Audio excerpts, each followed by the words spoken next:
Now, how better can we let patients know that we care by practicing what I call the language of caring? There are some fundamental aspects of practicing what I call the language of caring. It'll sound familiar. It's exactly everything that we are doing. Just to mention them one by one, the main thing that we are doing in the beginning is minimizing suffering. Every patient that comes in front of us is suffering something or another. And I don't mean suffering in a very dramatic sense, but they're dealing with something that they really don't want to deal with. They don't want to see you in the outpatient necessarily because they're dealing with something that's kind of a problem, okay? Some people are in pain, but minimizing suffering is a huge aspect and a very fundamental aspect of what we in healthcare are doing. The second very fundamental aspect of what I'm referring to as practicing the language of caring is maximizing humanity. The third aspect is we will benefit from cultivating our collaborative health. And then finally, the fourth is that we really will benefit from personalizing our touch. Now let's break these down one by one. When people come to us, they're suffering. Many times people are having pain. Person might be having headaches, back pain, chest pain, shortness of breath. They're feeling some suffering in one or many times in multiple ways. They're very concerned about what they're going to do with their responsibilities, who's going to get the mail, who's going to feed my pets, who's going to pick up the kids. It's one of the first things that really frightens us when we get sick. The unresolved challenges. And then there are some other things that are inherent in just having a health condition, right? How about the disability itself and the uncertainty regarding the disease? Is this going to be chronic? Is it something I'm just going to have to deal with now? And I'm having a hard time sleeping. So there are some things that are inherent in suffering. Then there are some aspects of suffering that are, you might consider, appropriate. You take a medication, it gives you dry mouth. It might give you stools that are hard. Now it's difficult to control your bowels, and that's uncomfortable. But you took the medication to get comfortable.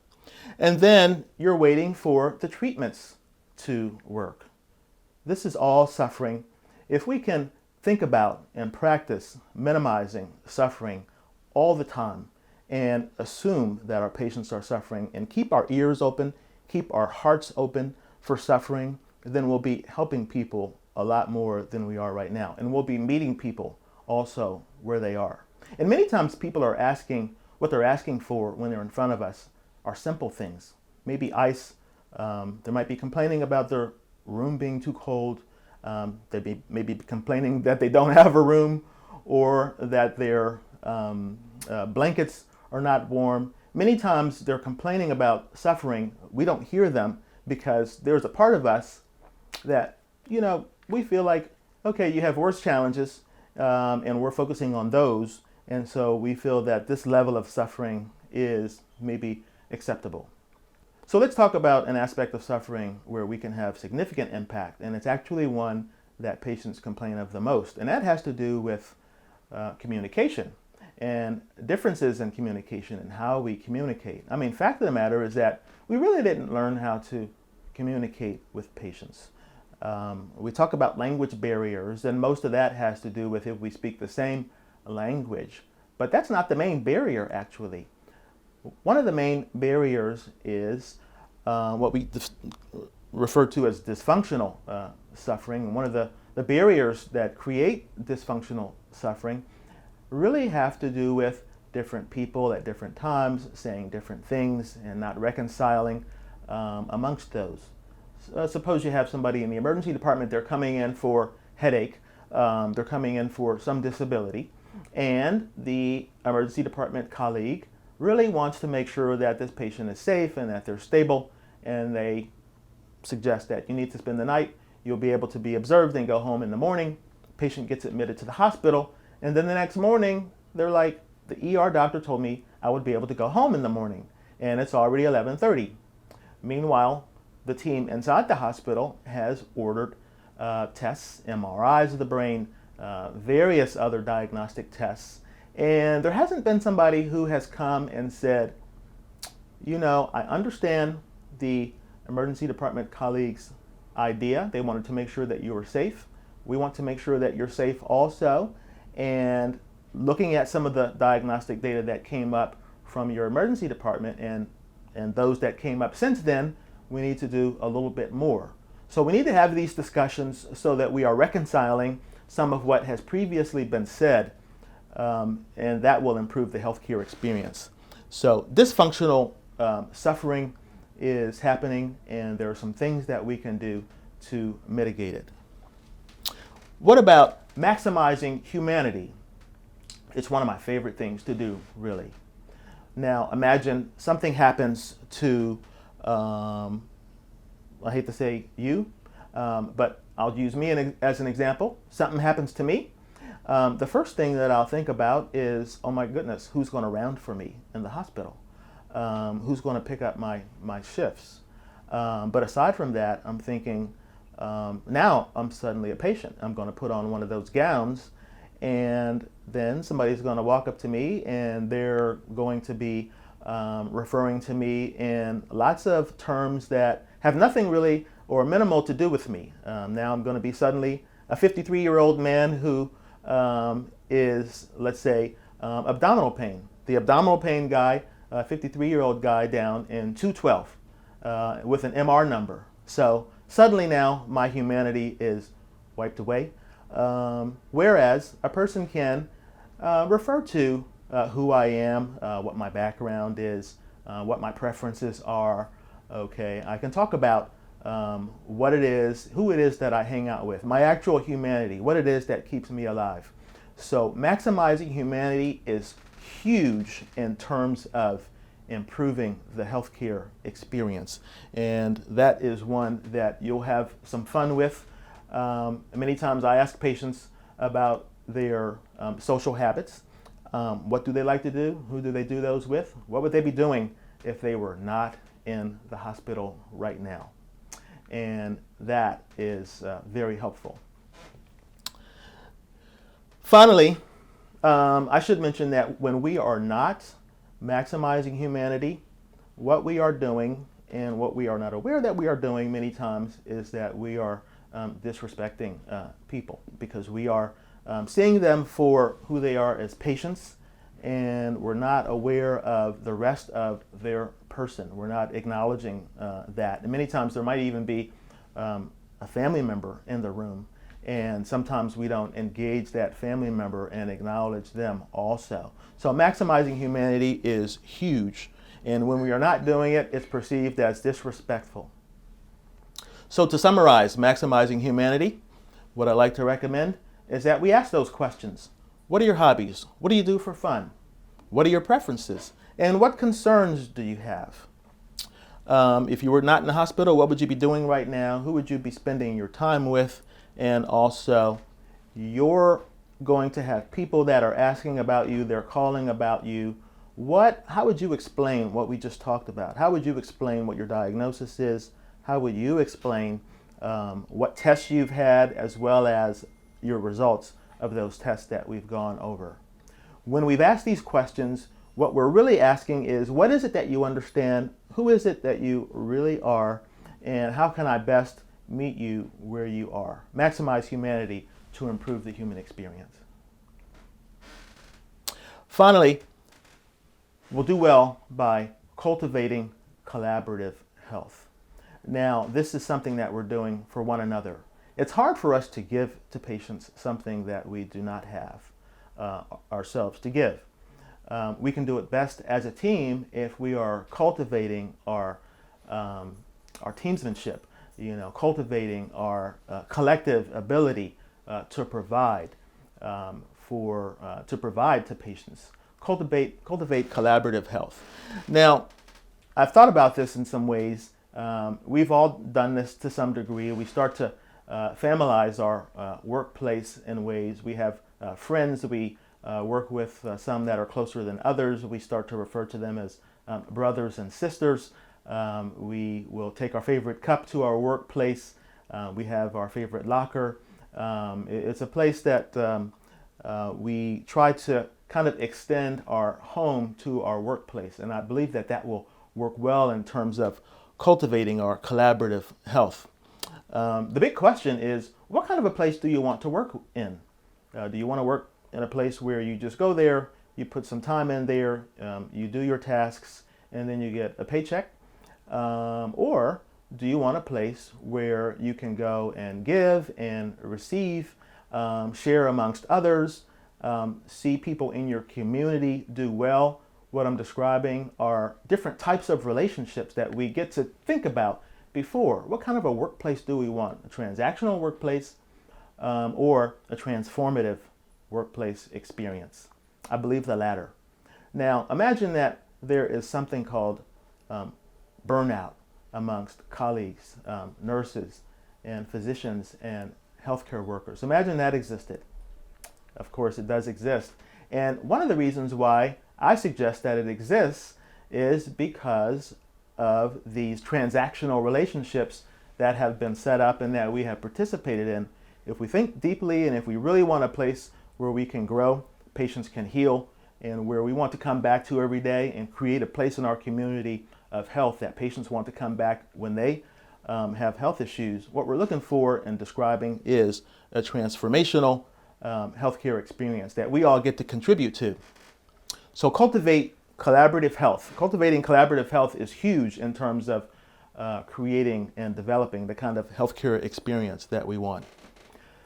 I just want to go over a few points that I particularly do to cultivate the collaborative health of communities where I work. When I'm seeing patients, I'm using the term we all the time.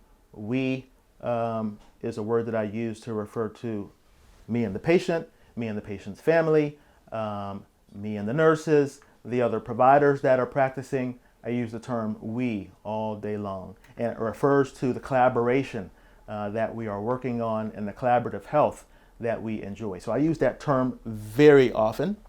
And I also mention if there's somebody else there, and then when I introduce myself, I say we're all on the same team. I refer to the team all the time. So the team, we, these are terms that I use to refer to our collaborative health, the collaborative health that I'm actively working on. Patients like hearing that we're working together and that we're on one accord, and that if there are any differences, if we have differences in perspectives or opinions, that we reconcile those before treating them and before ordering things for them. Because if they feel and hear that we're on different accords, then they start to feel unsafe. And they start to feel like this is not a great experience that I'm going to do well from. So cultivating our collaborative health is huge. Now, the other is that I'm openly demonstrating our collaboration, openly. If somebody's there before me, if somebody's checking a blood pressure, they're giving pills, I'm waiting my turn in line, saying, in other words, you deserve this person's attention, they deserve your attention, you're going to do well from that. We're all working together and we're collaborating here, okay? It's very helpful and important to embrace and recognize differences of opinions, do that openly. It's just an aspect of cultivating collaborative health, recognizing that everybody doesn't necessarily agree at the same time on the same things, but that we're considering all of these different ideas so that patients realize that they're being talked about, that they're being considered, there are various options, and that we're coming together on one accord. That builds value, it builds respect, and it builds a sense that within the patient that they're worth having all of those discussions, because currently they don't know that we're having all of those discussions. And then finally, we should describe those different roles. Dr. So-and-so was in the emergency department. They wanted to make sure you were safe. We want to be able to effect a safe discharge. And so these are our different perspectives. We all value your safety, but we all have different roles. This is going to be a very helpful discussion to have with patients. Finally, you get to think about who it is that you're working with differently, okay? The closer you become and the more you create your collaborative environment, you'll notice that the people that you work with, you care about them more. Because fact of the matter is that I might know somebody at work and I might see them all the time in scrubs, but they have a family, they have kids, they have dreams, they have ambitions. Let's cultivate our collaborative health. And it's kind of what we would do if we were talking about family members. That's ambitious, but we'll get there. And it's very important that we get there. As we get there and when we do, that will greatly improve the patient experience. And then finally, it's important to be there for times that are be there for times that are very important, those that are tender to us, transitions, onboarding, offboarding, when people are having children, when people leave jobs. Many times people will go out on maternity leave or transition in retirement, and there's not necessarily a party. Now, this definitely says something about the workplace environment that we have. It says something about our collaborative health, and it says something about how we will act when things change, like a pandemic, okay? So we want to cultivate collaborative health. Let's check in with one another so that we can give to patients something that we have because we have worked on it. We should use these moments of crisis that we have to improve the collaborative health that we have. This has been a challenging time, right? The past couple of years, the past year and a half, our collaborative health has been challenged. People have been affected health-wise. They've been affected from the standpoint of their livelihoods. Now we have colleagues that are all over the country picking up shifts, per diem shifts. Everybody has to do what they have to do. But during these times, it's helpful that we come together to improve the healthcare experience as a healthcare family, and that's what I'm promoting. Practice TLC to improve the healthcare experience. Finally, I want to talk to you about personalizing our touch. What patients want is a personal touch. They want to feel that you know them, that you understand them. They want that interpersonal connection.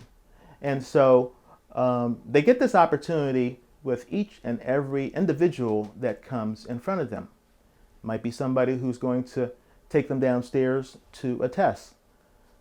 That person in transport is very important for that patient's safe delivery from their hospital bed down to the diagnostic suite. It's helpful that we acknowledge that and we respect that interpersonal dynamic that is potential for that activity. That nurse is going to be with that patient all day. It's important to the patient that they have a personal connection with that nurse, and just really everybody else. Sometimes what we are doing right now that cuts into the experience that patients are having is that we are working all over each other. We're talking over each other. Sometimes we're interrupting each other. And so what we're saying to the patient is interpersonal value doesn't really matter as well. But what we want to give is a different message. Each and every person is of value here. Each and every person's perspective, their position, their experience, their backgrounds, their education matters, and it's best if you talk to them right now while you have them in front of you, and then I will wait my turn. So the personal touch is something that we've gotten away from, but we can bring it back, but we won't bring it back unless we're thinking about it. So let's personalize our touch to improve the healthcare experience. These are 4 points that I believe will improve the healthcare experience, so I'm promoting them big time, and I think as you think through them, you'll see how it's obvious that will improve the healthcare experience as we are focusing on these 4 very basic points. Okay. In conclusion, what I would like to strongly recommend and strongly support is that we take the moments, take the time give the energy that it requires to empathize, increase our empathy awareness in service of humanity. When we get the opportunity, keep your minds, keep your eyes open for suffering in our workspaces and minimize suffering when and where we can. Every opportunity that you see a person is starting to feel down, use that opportunity to maximize humanity. Ask who they are, where they're from, what their desires are. It's very important to maximize humanity to improve the human experience and to improve this person's experience. Also, every opportunity possible, let's do what we can to cultivate our collaborative health. This is an all the time activity that we can be doing. Saying hello, saying good morning first in the morning, saying good morning on texts, greeting each other. Maximize and cultivate our collaborative health. It's very important that we give to each other so that we have it to give to our patients. Finally, what I want to recommend is that we personalize our touch. Not just personalize our touch, but really give importance to the personal touch between two people. Everybody's important. Everybody deserves the attention that they're getting from the person standing in front of them. I'm not a dietitian. There's no way that I'm going to give recommendations for somebody's nutrition. It'd be better if they got them from the person, that dietitian that's standing in front of them, and I'll give them their space because they've studied that. They think about it all day and every day. It's best for that patient if they get that personal touch. Everybody wants it. Everybody deserves it. So let's bring it. And remember, there was a time that we dreamed about becoming what we are today. We are literally living our dreams. And so let's make the most of it. Life is short, and we have these wonderful, fulfilling careers, places in our community where people come when they get sick, when they feel unwell, and when they're looking forward to getting back to their lifestyle. Let's do what it takes to improve the healthcare experience. Thank you for your attention.